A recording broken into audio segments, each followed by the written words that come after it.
Maurice Wong. Los Reyes Malditos. Volumen 5. La Loba de Francia. Parte 4 de 4. Producción, traducciones alejandroconcha.com. Capítulo 8. Bonum est. La reina Isabel estaba ya en la cama, con sus 2 trenzas de oro sobre el pecho. Roger Mortimer entró sin hacerse anunciar, ya que tenía ese privilegio. Por el gesto de su rostro, supo la reina de que le iba a hablar, o más bien, volverle a hablar. He recibido noticias de Berkeley, dijo con tono que pretendía ser tranquilo. Isabel no respondió. La ventana estaba entreabierta a la noche de septiembre. Mortimer la abrió por completo y permaneció un momento contemplando la ciudad de Lincoln amplia y amontonada, moteada aún de algunas luces, que se extendía debajo del castillo. Lincoln era la 4ª ciudad en importancia del reino después de Londres, Winchester y York. Uno de los trozos del cuerpo de Hugh Despenser el joven, había sido llevado allí 10 meses antes. La corte, que venía de Yorkshire, se había instalado en Lincoln hacía una semana. Isabel miraba cómo se recortaban sobre el cielo nocturno, en el encuadramiento de la ventana, los anchos hombros de Mortimer y los rizos de su peinado. En este momento no lo quería. Vuestro esposo parece obstinarse en vivir, prosiguió Mortimer dando la vuelta, y esta vida pone en peligro la paz del reino. En las casas solariegas de Gales se continúa conspirando para libertarlo. Los dominicos han tenido la audacia de predicar en su favor incluso en Londres, donde las dificultades que tuvimos en julio pueden volverse a repetir. Eduardo no es peligroso por él mismo, lo reconozco, sino como pretexto para la agitación de nuestros enemigos. Os ruego que aceptéis dar la orden que os aconsejo, sin la cual no habrá seguridad para vos ni para vuestro hijo. Isabel exhaló un suspiro de profundo cansancio. ¿Por qué no daba él esa orden? ¿Por qué no tomaba la decisión por su cuenta, él, que hacía lo que quería en el reino? Gentil Mortimer respondió con calma, ya os he dicho que no obtendréis de mí esa orden. Roger Mortimer cerró la ventana, temía encolerizarse. ¿Por qué tantas pruebas y tan gran riesgo si os convertís ahora en enemiga de vuestra propia seguridad?, dijo. La reina movió la cabeza y respondió, no puedo. Prefiero correr todos los peligros antes que dar esa orden. Te ruego, Roger, que no ensuciemos nuestras manos en esa sangre. Mortimer sonrió burlonamente. ¿De dónde te viene?, replicó ese súbito respeto a la sangre de tus enemigos. ¿No volviste la mirada ante la sangre del conde de Arundel, de los Despenser, de Baldock, de toda aquella sangre que corría en las plazas de las ciudades? Ciertas noches creí que la sangre te gustaba bastante y él, el querido Sire, ¿no tiene las manos más rojas que lo que pueden estar las nuestras?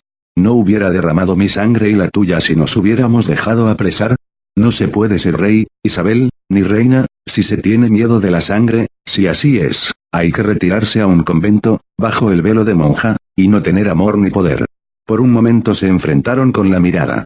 Las pupilas color de pedernal brillaban intensamente a la luz de las candelas, la cicatriz blanca formaba un labio de dibujo demasiado cruel. Isabel fue la primera en bajar los ojos. Recuerda, Mortimer, que en otro tiempo te concedió gracia, dijo.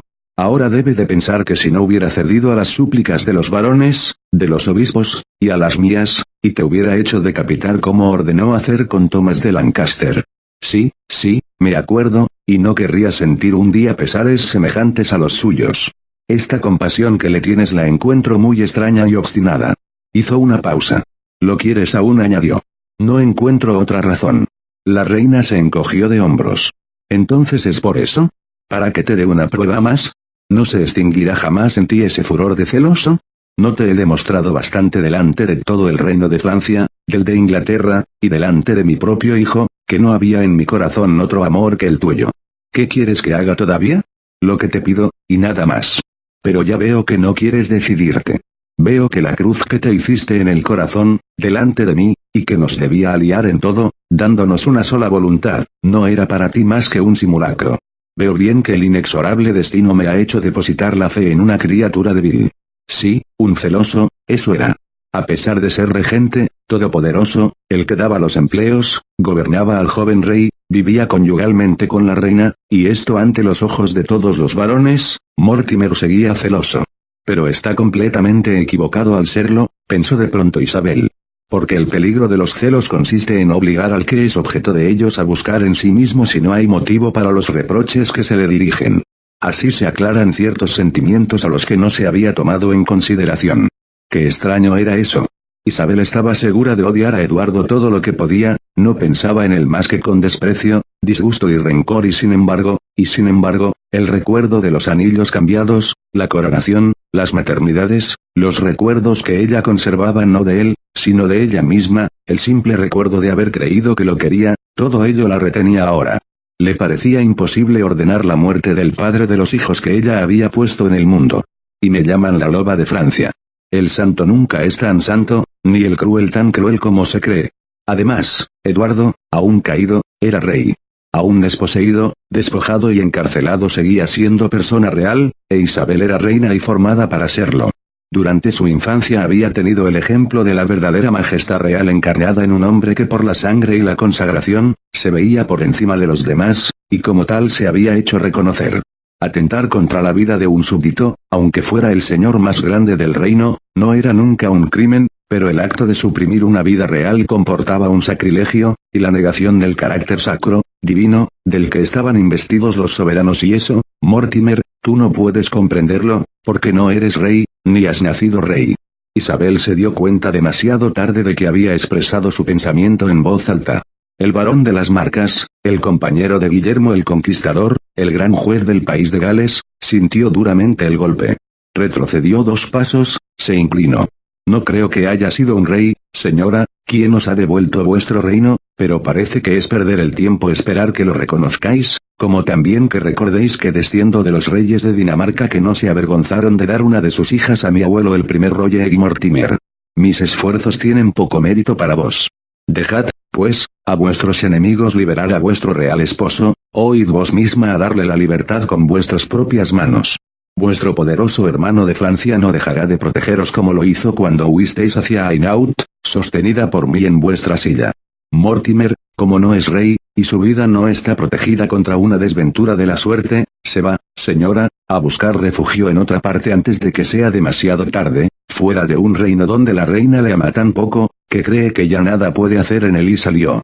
Dentro de su cólera, se dominaba y no golpeó la puerta, sino que la cerró suavemente y sus pasos se alejaron.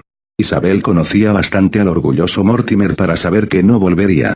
Saltó de la cama, corrió en camisa por los corredores del castillo, alcanzó a Mortimer, se agarró a su vestido y se colgó de su brazo. Quédate, gentil Mortimer, te lo suplico, exclamó sin preocuparse de que la oyeran. Solo soy una mujer, y necesito tu consejo y apoyo.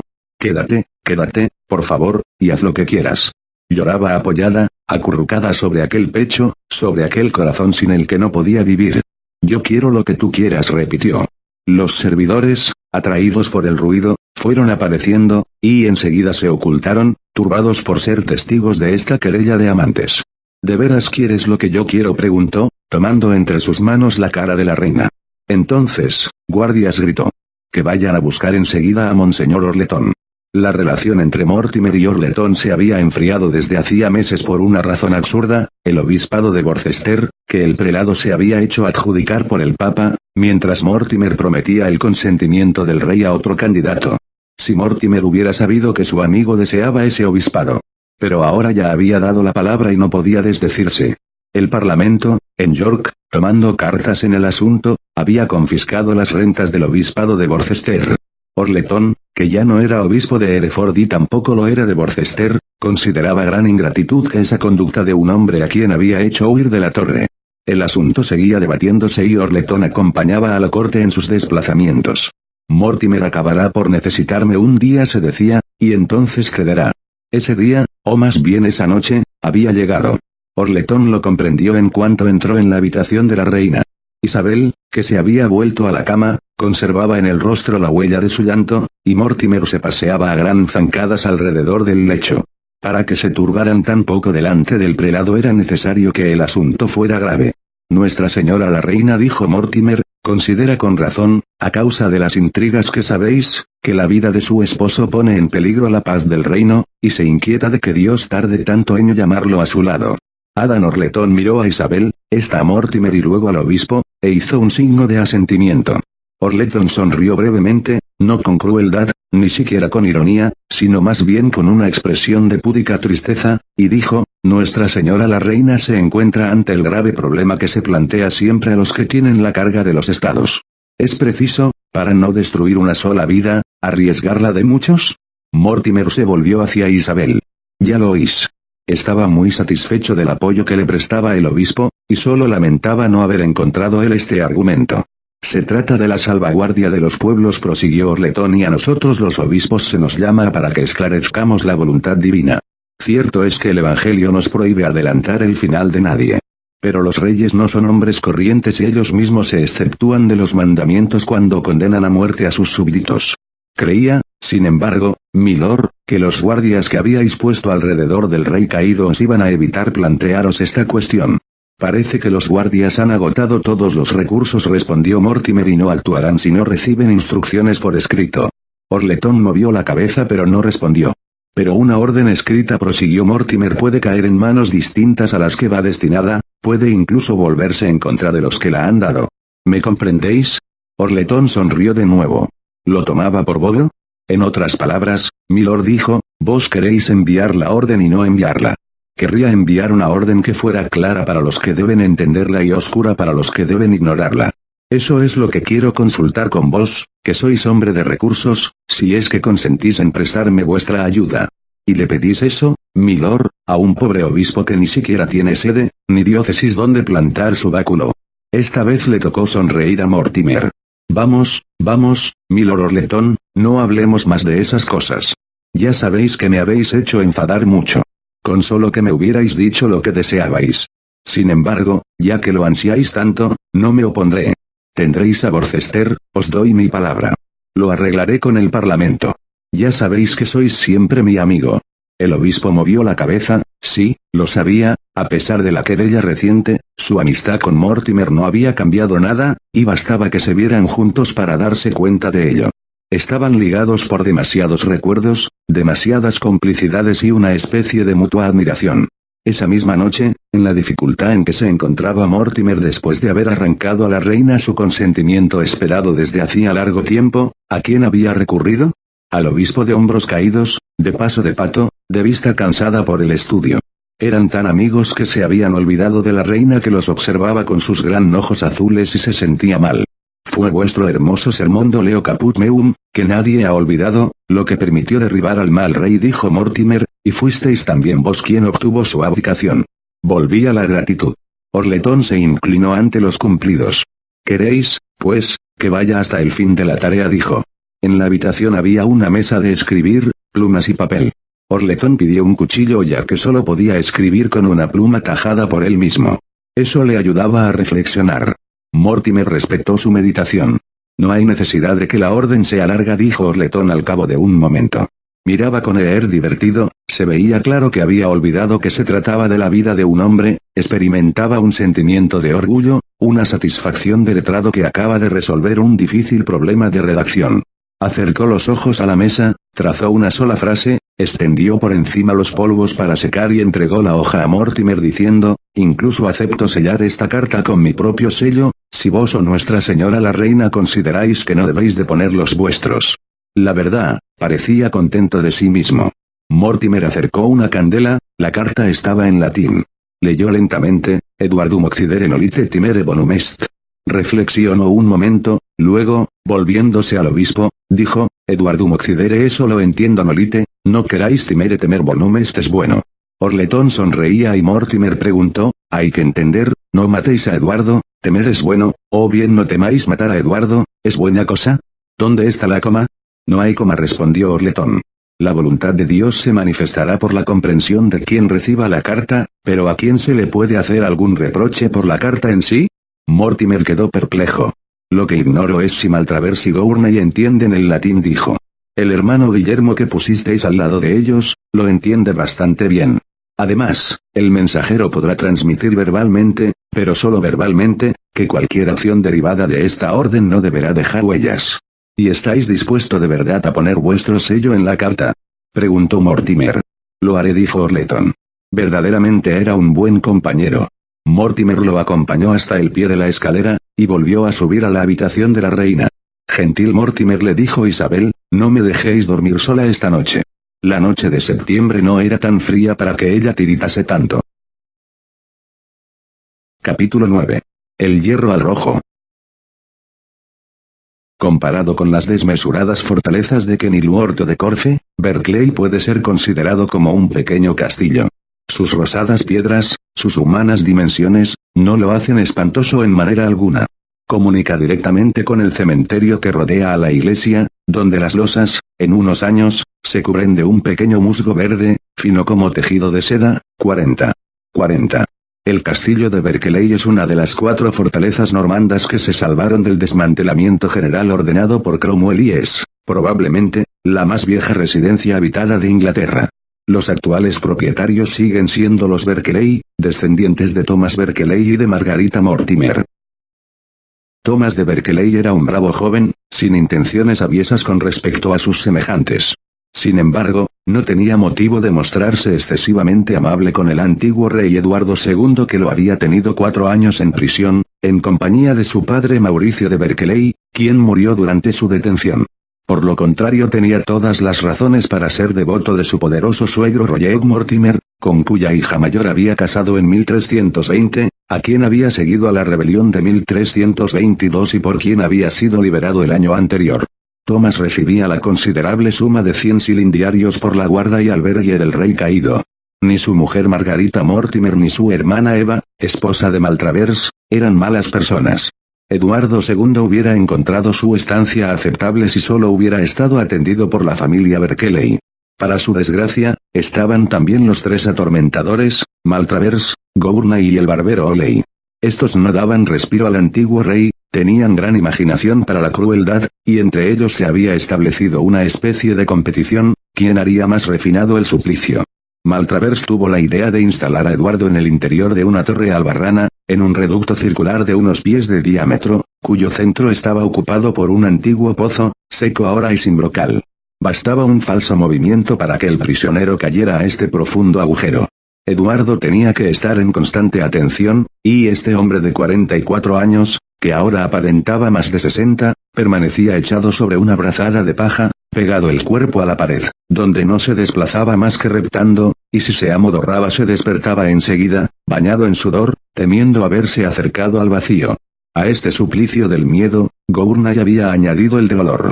Hacía recoger en el campo carroñas de animales, tejones cogidos en la madriguera, zorros, garduñas, pájaros muertos en estado de avanzada descomposición, y los echaba en el pozo para que la pestilencia de su carne infectara el poco aire que tenía el prisionero.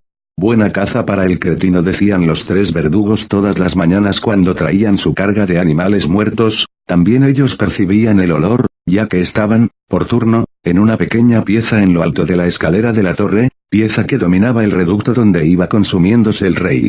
Hasta ellos llegaban de vez en cuando asquerosas ráfagas, entonces era la ocasión de hacer groseras bromas.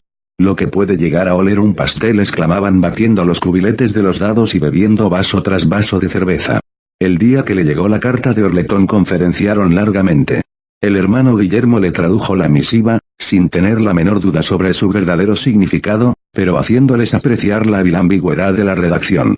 Los 3 hombres se golpearon los muslos durante un buen cuarto de hora, mientras repetían retorciéndose de risa, «Bonum est, bonum est».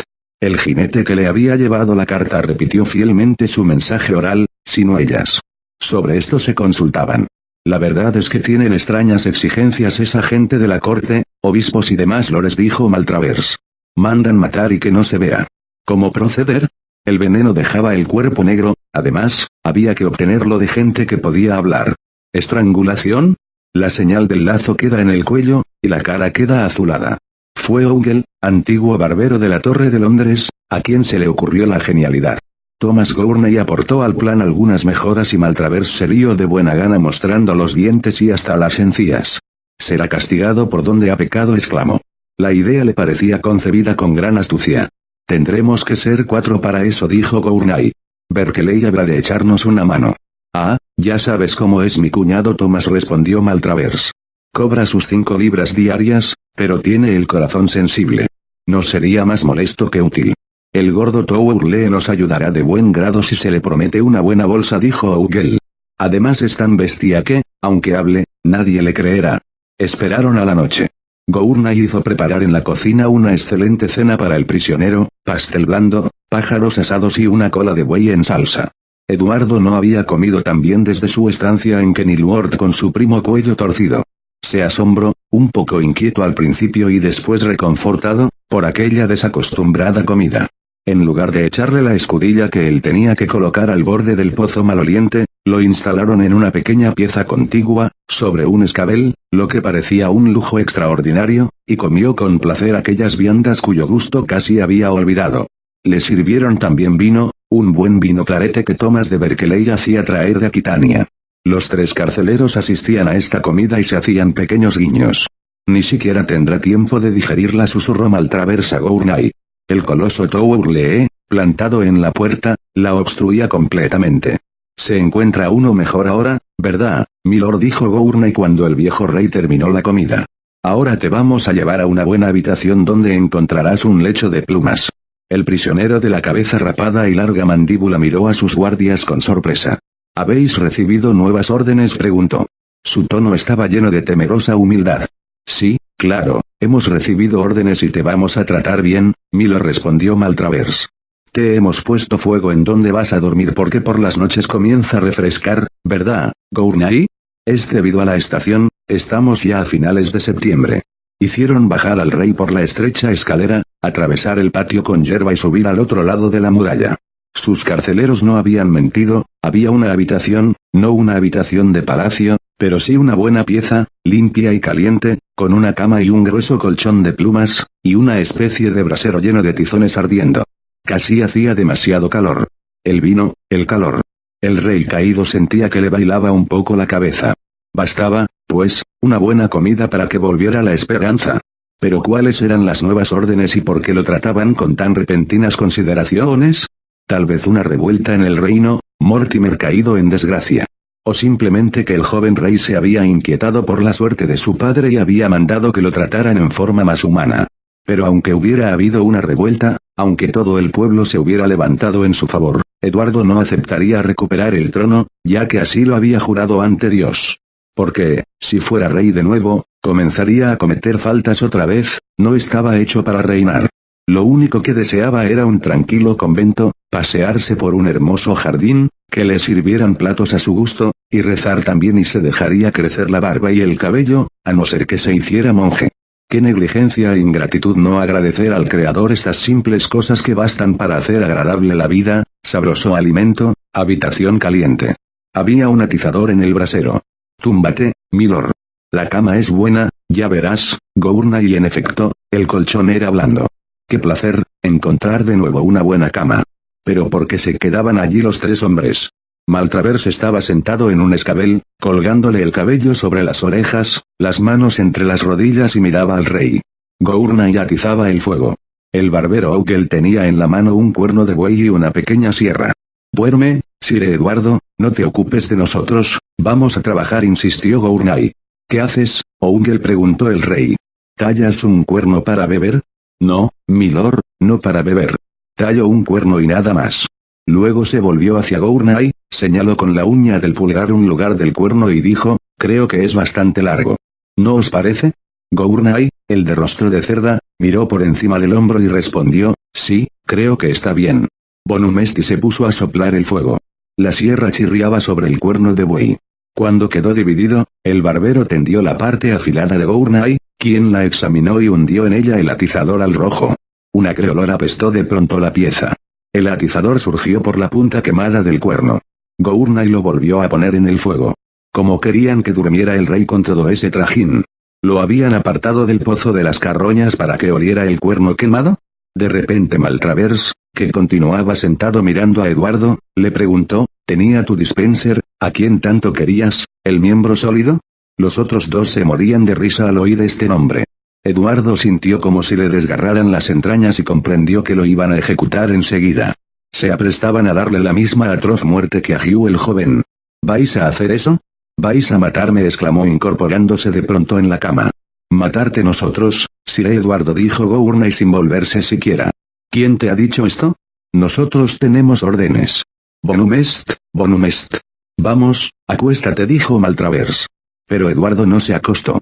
Su mirada, desde su calva cabeza, iba de la nuca de Thomas Gurney al largo rostro de Maltravers y a las sonrosadas mejillas del barbero.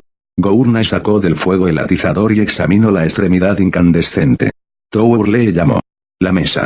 El coloso, que esperaba en la pieza contigua, entró llevando una pesada tabla. Maltravers cerró la puerta y dio una vuelta a la llave. Porque esta tabla, esta gruesa plancha de encina, que solían poner sobre los banquillos. Pero en la pieza no había ningún banquillo. Entre tantas cosas extrañas que pasaban alrededor del rey, esa tabla llevada a brazos de un gigante era el objeto más insólito y espantoso. ¿Cómo se podía matar con una tabla? Este fue el último pensamiento claro que tuvo el rey. Vamos, dijo Gurnai haciendo una seña a Ougel. Se acercaron, uno por cada lado de la cama, se lanzaron sobre Eduardo y lo pusieron cara abajo. Ah, bribones, bribones, gritaba. No, no vais a matarme. Se agitaba, se revolvía, y Maltravers tuvo que echar una mano, los tres eran poco y el gigante Towerle no se movía. Towerle, la tabla, gritó Gurnai. Towerle se acordó de lo que le habían ordenado. Levantó la enorme tabla y la puso atravesada sobre la espalda del rey.